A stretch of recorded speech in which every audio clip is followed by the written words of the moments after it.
News కి స్వాగతం. సమాచార హక్కు చట్టం ద్వారా అడిగిన సమాచారం ఇవ్వకుండా గోడ మీద పిల్లివాటంలా ఖమ్మం జిల్లా విద్యాశాఖ అధికారి వ్యవహరించడం పలు విమర్శలకు తావిస్తుంది. డిఈఓ కార్యాలయం అందుబాటులో ఉన్న సమాచారం లేదని తప్పుడు సమాచారం ఇచ్చి చేతులు దులుపుకున్నారు. జర్నలిస్ట్ టీవీ డిఈఓ కార్యాలయ వ్యవహారంపై విరుచుకుపడడంతో తప్పని పరిస్థితుల్లో ఆన్లైన్లో ఉన్న సమాచారాన్ని అందించారు. అమామ్యులకు అలవాటు పడిన సదరు విద్యాశాఖ సమాచారం ఇస్తే పైసలు రావనే ఉద్దేశంతో సమాచారం లేదని ఉచిత సలహా ఇచ్చి చేతులు దులుపుకున్నారు. 10 రోజుల క్రితం లేని సమాచారం అలావుద్దీన్ అద్భుత దీపంలాగా ఎలా ప్రత్యక్షమైందో తప్పించుకునే ప్రయత్నం చేసిన విద్యాశాఖ అధికారులకే తెలియాలి. గాడి తప్పిన ఖమ్మం జిల్లా విద్యాశాఖ అధికారి తీరుపై journalist TV CEO Mareddy Nagender Reddy విశ్లేషణ.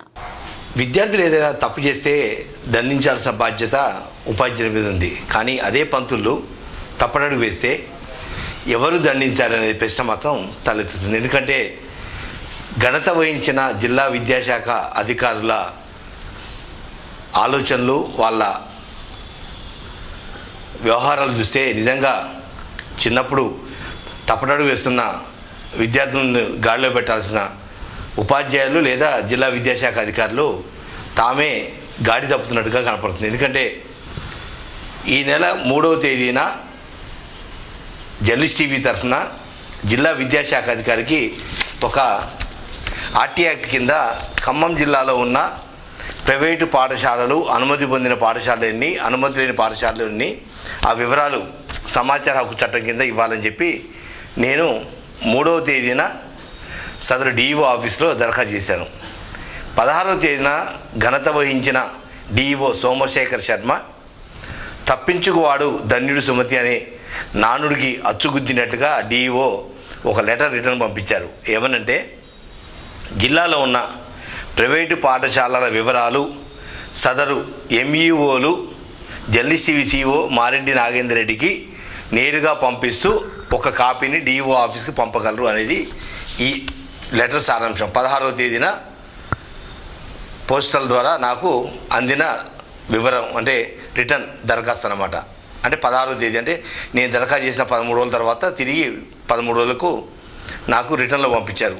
మండల విద్యాశాఖ అధికారుల ద్వారా మీకు సమస్త సమాచారం అందుతుంది, అందువల్ల ఆ సమాచారాన్ని క్రోడీకరించుకొని జిల్లాలో ఉన్న ప్రైవేటు పాఠశాలల వివరాలు తీసుకోగలరని చెప్పి శ్రీముఖం పంపించారు.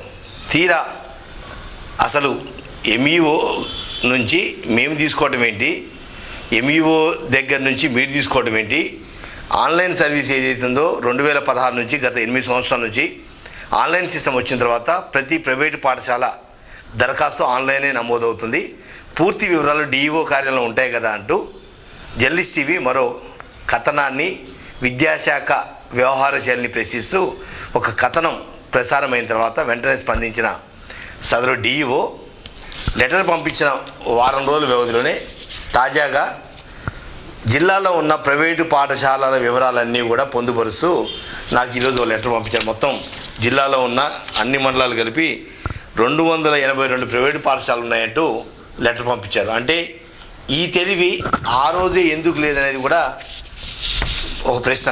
ఎందుకంటే ఏదైనా సమాచారం అడిగినప్పుడు సమాచార హక్కు చట్టం ద్వారా జిల్లా అధికారుల దగ్గర పూర్తి స్థాయిలో సమాచారం ఉండాలి.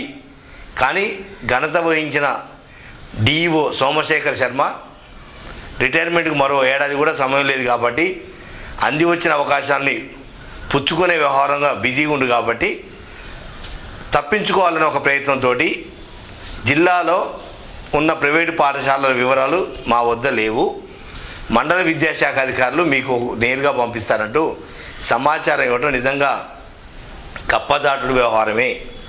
ఎందుకు ఈ రకంగా విద్యాశాఖ చేస్తుంటే జిల్లాలో ఉన్న 3 మంత్రులు కూడా విద్యాశాఖ మీద పూర్తి స్థాయిలో దృష్టి పెట్టకపోవడంతో వాళ్ళు ఆడింది ఆట పాడింది పాటగా కొనసాగుతుంది. డిఈఓ ఏదైతే విద్యాశాఖ అధికారి ఉన్నాడో విద్యాశాఖ అధికారి అన్ని మండలాలలో ప్రభుత్వ పాఠశాలల పనితీరు మీద పర్యవేక్షించాల్సిన బాధ్యత ఉంది. కానీ జిల్లా కేంద్రంలో ఏదైతే జిల్లా కలెక్టర్ కార్యాలయం ఏదైతే సముదాయంలో ఉన్న డిఈఓ ఆఫీసు కదలకుండా మెదలకుండా తన పని తాను చేసుకుంటూ ఎవరెటు పోయినా ఏం పర్లేదు, విద్యాశాఖ భ్రష్టు పట్టినా పర్వాలేదు అనే ఒక సిస్టమ్ తోటి సోమశేఖర్ శర్మ బాధ్యతలు స్వీకరించిన రోజు నుంచి కూడా ఇదే వ్యవహారం నడిపిస్తున్నాడు. పాఠశాలలు తనిఖీ చేసేది లేదు, పాఠశాలలో విద్యార్థులు వస్తున్నారా లేదా, పాఠశాలలు సక్రమంగా నడుస్తున్నాయి లేదా అనేది సిస్టమ్ లేదు. కేవలం సదరు ప్రజాప్రతినిధులను జోక్కుంటూ లేదా ఏదైనా మీటింగ్ పిలిస్తే పోయి మమ అనిపిస్తూ వస్తున్నారు తప్ప విద్యాశాఖ పరిస్థితి పూర్తిగా ఆగమగోచరంగా తయారైంది. విద్యార్థుల హాజరు దగ్గర నుంచి ఉపాధ్యాయుల హాజరు వరకు కూడా ప్రతిదీ పర్యవేక్షించాల్సిన డిఈఓ కేవలం కార్యాలయానికి పరిమితం అవుతూ కాగితాల వెనక కరెన్సీ కట్టలు ఏమైనా వస్తాయా అనే ఆలోచన తప్ప ఇతరత్ర ఎలాంటి ఆలోచనలు పెట్టుకోకుండా మొత్తం ఆయన ఏదైతే మూమెంట్ లిస్ట్ ఒకసారి వెరిఫై చేస్తే గత ఏడాది కావచ్చు, ఈ ఏడాది కావచ్చు, ఇప్పటికి ఆల్రెడీ అకాడమిక్ ఇయర్ స్టార్ట్ అయ్యి 3 నెలలు కావస్తున్నా. ఈ 3 నెలల్లో ఆయన మూమెంట్ లిస్ట్ వెరిఫై చేస్తే ఎన్ని పాఠశాలలు తనిఖీ చేశాడు, ఎన్ని పాఠశాలలో గాడి తప్పిన పాఠశాలను దారిలో పెట్టాడు, పాఠశాలలో ఉపాధ్యాయులు విద్యార్థుల సంఖ్యకు అనుగుణంగా అసలు ఉపాధ్యాయులు ఉన్నారా లేదా అనే విషయంలో ఏమాత్రం కూడా పట్టింపు లేకుండా కేవలం మమ అంటూనే తన పొట్ట నింపుకునే పనిలో ఉన్నారు తప్ప బాధ్యతను పూర్తిగా విస్మరించారు. కేవలం ఏదైతే పాలేరు నియోజకవర్గంలో సదరు రెవెన్యూ శాఖ మంత్రి పొంగులేటి శ్రీనివాసరెడ్డి పర్యటనలో భాగంగా ఒక గ్రామానికి వచ్చినప్పుడు ఆ గ్రామంలో ఉన్న విద్యార్థుల తల్లిదండ్రులు ఫిర్యాదు చేశారు. తమ విద్యార్థులకు తగ్గట్టుగా ఉపాధ్యాయులు లేరు అని ఫిర్యాదు చేసిన వెంటనే పాలేరు నియోజకవర్గం సంబంధించిన స్థానిక ఎమ్మెల్యే కావచ్చు, రెవెన్యూ శాఖ మంత్రి పొంగులేటి శ్రీనివాసరెడ్డి ఎడ్యుకేషన్ మీద రివ్యూ పెట్టాడు. మీరు ఏం చేసినా పర్వాలేదు, విద్యార్థులకు తగ్గట్టుగా పాఠశాలలో ఉపాధ్యాయులు ఉండాలి, అది పర్యవేక్షించాల్సిన బాధ్యత మీది అని ఒక రివ్యూ చేసిన తప్ప మిగిలిన 9 నియోజకవర్గాల్లో ఏదైతే ఈ 4 నియోజకవర్గాలు అయితే ఖమ్మం జిల్లాలో 4 నియోజకవర్గాలు ఎక్కడ కూడా ఏ నియోజకవర్గంలో కూడా పాఠశాల పనితీరు మీద దృష్టి పెట్టిన దాఖలాలు మాత్రం లేవు. అంటే కేవలం వచ్చామా, తిన్నామా, నెలవారీ జీతం తీసుకున్నామా అనే సిస్టమ్ తప్ప పూర్తిగా విద్యా వ్యవస్థని చిన్నాభిన్నం చేసే విధంగా సదరు విద్యాశాఖ పనిచేస్తుంది. అధికారుల చెవిలో పువ్వులు పెట్టుకుంటూ టైంపాస్ చేస్తున్నారు తప్ప తమ విధులు ఏంటి ఎదుటోళ్ళు ప్రశ్నిస్తే తప్ప తమ విధులు తాము గుర్తించే పరిస్థితులు లేరంటే విద్యాశాఖ పరిస్థితి ఎంత ఆగమగోచరం ఉందో అర్థం చేసుకోవచ్చు. అంటే కేవలం అంటే ఒక జిల్లా హెడ్ క్వార్టర్లో ఒక సీనియర్ రిపోర్టర్గా నేను ఆర్టీ యాక్ట్ కింద అప్లై చేస్తే మండలాల నుంచి సమాచారం తెప్పించి సమాచార హక్కు చట్టం కింద ఇస్తారట. ఇది అతి తెలివి అనుకోవాలా, తెలివి తక్కువతనం అనుకోవాలా, లేకపోతే మమ్మల్ని ఏమీ చేయలేరు, మా సిస్టమ్ ఇంతే, మమ్మల్ని ఆజమాయి చేసే జిల్లా కలెక్టరే కావచ్చు, మంత్రులే కావచ్చు, వాళ్ళ చెవులలో పూలు పెడతాం కాబట్టి మమ్మల్ని ఎవరు ఏమీ చేయలేని ఒక మొండితనంతో ఈ రకం వ్యవహరిస్తున్నారు. అంటే జిల్లా బాస్ ఏ శాఖ సంబంధించిన జిల్లా కార్యాలయంలో మండలాలకు సంబంధించిన పూర్తి సమాచారం ఉంటుంది.